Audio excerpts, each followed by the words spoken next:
Oh, Jesus. Oh, Jesus. Oh, Jesus. Jesus of Nazareth.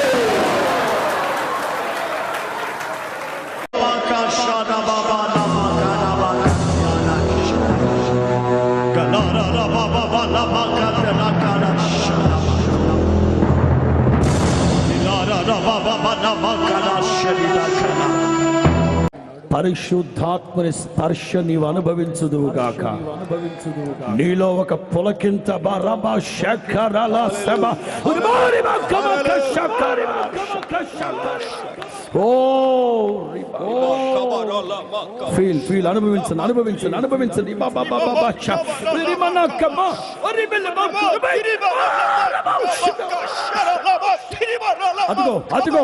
అదిగో ప్రతి ఒక్కరు అనుభవిస్తున్నారు.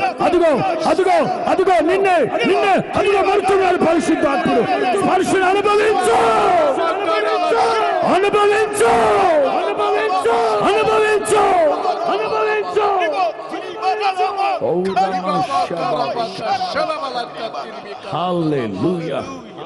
హల్లెలూయా.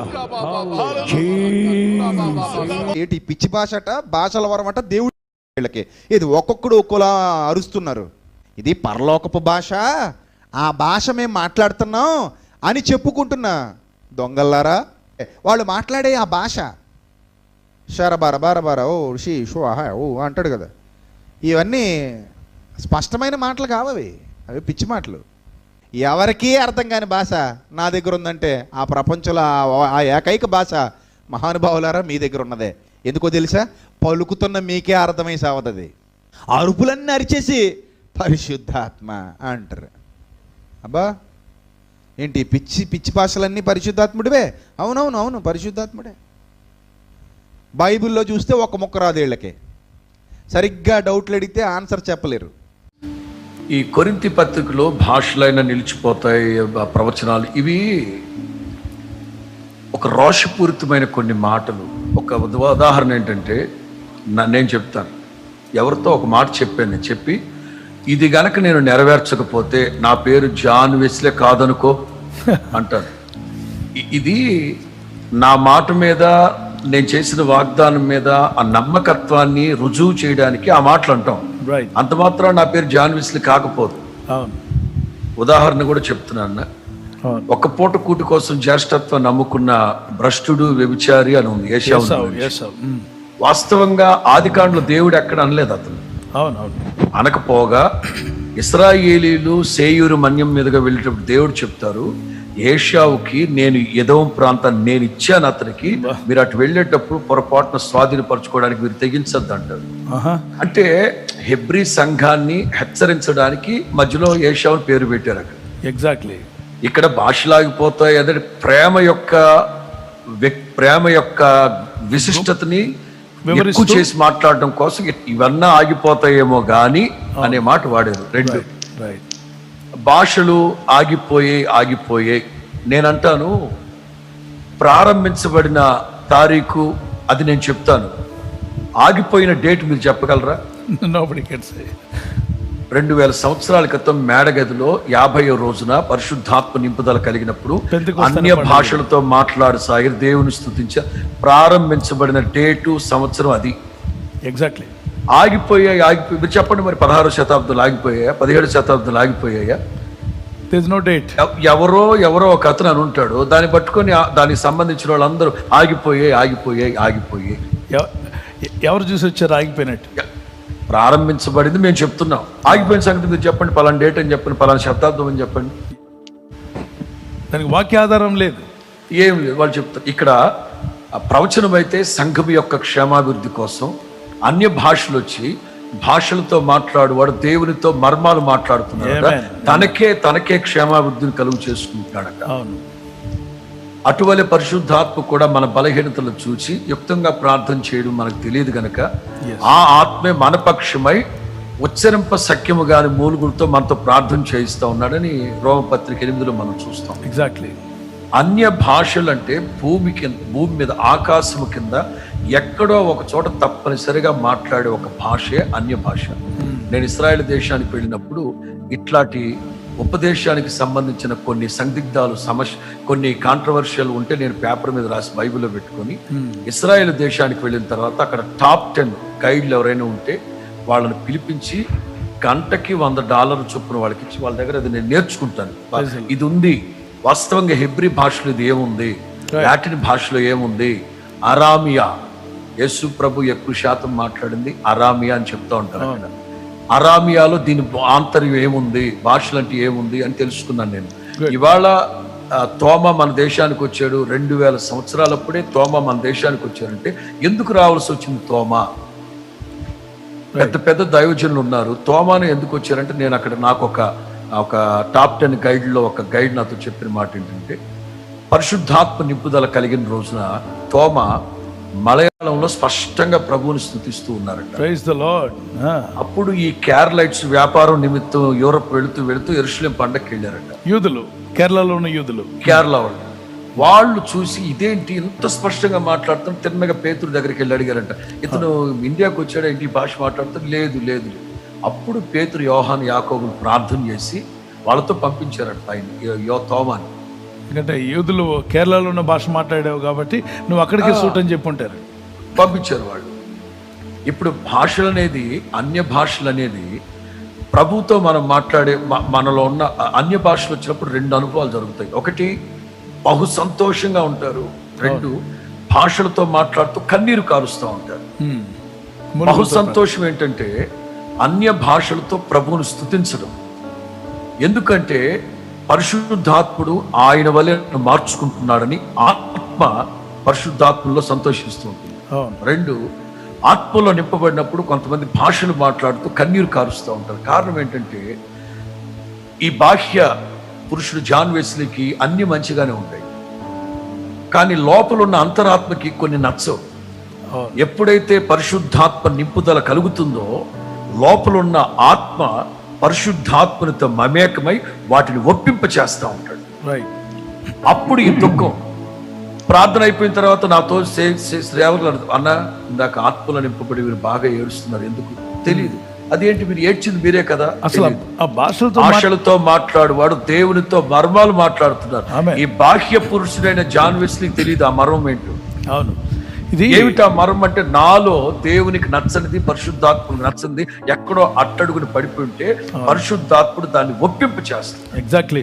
మూలుగులతోనూ ఉచ్చరింప శక్యము కానీ మరి మూలుగులతో ఆత్మ ఆల్రెడీ బలహీనత ఉంది నాలో. రైట్. దాన్ని చూసి నాకు తెలియదు.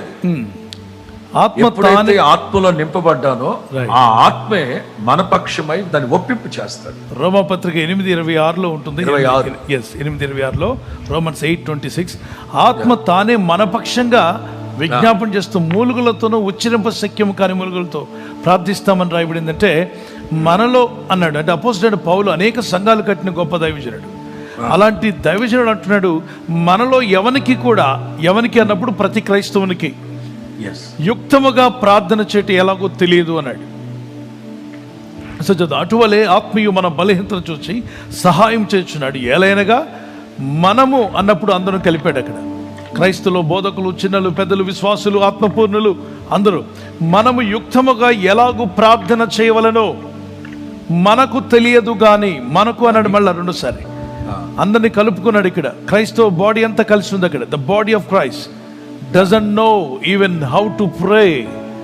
అక్కడ ఏమంటాడు ఇంగ్లీష్లో, yes for out but the spirit itself makes intercession for us with the groanings which cannot be uttered. Likewise the spirit also helps our infirmities, otherwise in our problems, for we know not what we should pray for as we ought. We know not. ఎంత గొప్ప దైవజనుడైనా యుక్తముగా ప్రార్థించుట ఎలాగో తెలియదట. అంటే తెలిసినంత వరకు ప్రార్థిస్తాం, ఇక తెలియని ప్రార్థన ఎవరు చేస్తారు? ఆత్మదేవుడే మన యందుండి మన ఆత్మలో ప్రార్థన చేయిస్తాడు. ఆ ప్రార్థన ఏంటో మనకు అర్థం కాదు కొన్నిసార్లు, కానీ ఆత్మ తానే ప్రార్థన చేసినప్పుడు మూలుగులతో ఉచ్చరింప శక్యం, కానీ ఆ మూలుగులతో వచ్చే ప్రార్థన ఈ అనుభవం ఉండాలి ప్రతి దాసునికి. తర్వాత గొప్ప రిలాక్సేషన్ లాగా అయిపోతుంది.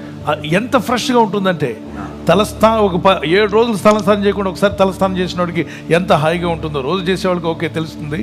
అసలు ఎంత ఫ్రీగా ఉంటుందో, ఎంత ఆనందంగా ఉంటుందో, పొంగి పొర్లే ఆనందం. అంతేకాదు లోక ఆలోచనలన్నీ దూరంగా పోతాయి, 10 కిలోమీటర్ల దూరంగా పోతాయి. వారు ఇంక వేరే లోక సంబంధమైన ఆలోచనలు, అప్పుడు ఆ టైంలో మీకు టీవీ పెట్టి వార్తలు వినమన్నా మీకు మనసులోకి వార్తలు వినబుద్ధి కాదు. వార్తలు వినడం తప్పంటలేదు, కానీ అసలు లోక వార్తలో మనసు పోదు అని చెప్పి అసలు వార్తలు విన్ను, న్యూస్ పేపర్ కూడా చదవను అన్నట్టుగా ఓవర్ యాక్షన్ చేయకూడదు. కానీ అక్కడ బ్యాలెన్స్ లైఫ్ అనేది ఉండాలి. అదే టైంలో పరిశుద్ధాత్మలో ప్రార్థించిన తర్వాత వ్యక్తి ఈ లోకంలో ఉన్నదంతా కూడా ఒక విధంగా అతను వెరితనంగా చూస్తాడు. ఆత్మీయతను, ఆ దేవునితో నడిచే అనుబంధాన్ని అధికంగా ప్రేమిస్తాం. నాకు తెలిసినంత వరకు ఈ వాక్యం ఎంతో అబ్సల్యూట్లీ ట్రూ. దేవదాసులందరూ కూడా అదే మాట చెప్తారని నేను నమ్ముచున్నాను. చూద్దాం, 1 కొరింథీ 14, 15, 16 అద్భుతమైన మాటలు మరి దేవదాసులు వెస్లీ గారు మనతో మాట్లాడారు. మరొకసారి ఆ మాట కూడా మనం ధ్యానం చేసుకుందాం. 1 కొరింథీ 14, 15 వచనాన్ని. కాబట్టి అపోస్తలుడైన పౌలు ఏమంటున్నాడు చూద్దాం. 15 వచనం. ఎస్, కాబట్టి ఆత్మతో ప్రార్థన చేతును, అపోస్తలుడైన పౌలుతోను ప్రార్థన చేతును. ఎస్, కాబట్టి ఆత్మతో ప్రార్థన చేతును, మనస్తోనూ ప్రార్థన చేతును. ఆత్మతో అంటే పరిశుద్ధాత్మ మన ఆత్మతో ఏకీవించేసే ప్రార్థన.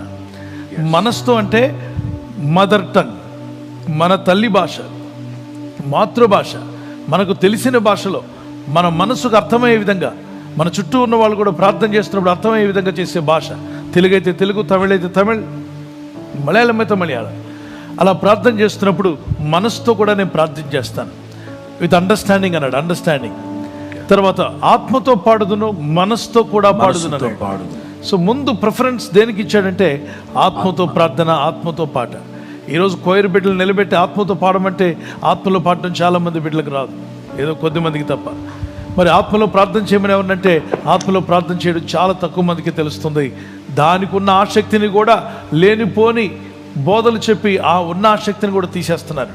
సంగమా, దేవుని ప్రజలారా, ఆత్మపూర్ణులైన వారులారా, మీకు దేవుడిచ్చిన వరం పనికి మాలిన వరం ఎప్పుడు ఇవ్వలేదు. ఆయన దేవుడు 9 వరాలు చేశాడంటే పనికి రాదు, ఇది అవసరం లేదన్న వరాన్ని ఆయన ఎప్పుడూ చేయడు. మనుషుడు చేసిన కలమే అనేక రకాలుగా సంతకాలు పెట్టడానికి, సైన్ చేయడానికి, చెక్స్ పైన, డాక్యుమెంట్స్ మీద ఎన్నో విధాలుగా మానవుడు చేసిన ఒక చిన్న కలం ఉపయోగపడుతుంటే దేవుడు చేసిన 9 వరాలు తెలివి తక్కువగా చేస్తాడా? అంత అవసరం లేకుండా చేస్తాడా? అంత అవసరం లేకుండా ఇస్తాడా సంఘానికి? ఆయన అద్భుతమైన వరాలు చేశాడు. ఈ భూమి మీద సంఘం ఉన్నంత కాలము ఈ 9 వరాలతో మనందరికీ పని ఉంది, సంఘానికి పని ఉంది, పరిచర్యలో ఉన్న వారికి పని ఉంది. దీని ద్వారా దేవుని నామం మహిమ తీసుకురావాలి తప్ప మన స్వార్థానికి దాన్ని వాడకూడదు. ఆ 9 వరాలు నా దగ్గరే ఉన్నాయని చెప్పుకునే వాళ్ళు కొంతమంది, నా పాకెట్లో ఉన్నాయి, నేను 50 రోజులు ఉపవాస ప్రార్థన చేసినప్పుడు నాకు ఇచ్చేసాడు దేవుడు, 100 రోజులు చేసినప్పుడు మొత్తం నాకే ఇచ్చేసాడని చెప్తారు. అటువంటి ఎక్స్ట్రీమ్లోకి వెళ్లకుండా ఒక బ్యాలెన్స్డ్ ఆత్మీయ జీవితాన్ని కలిగి ఉండాలని ప్రభు కోరుతున్నాడు. భాషలు ఉన్నాయి, ప్రవచనాలు ఉన్నాయి, అలాగే జ్ఞానం ఉంది. మరి శాశ్వత కాలం పరలోకం వెళ్ళిన తర్వాత ఇక మిగిలి ఉండేది ప్రేమే.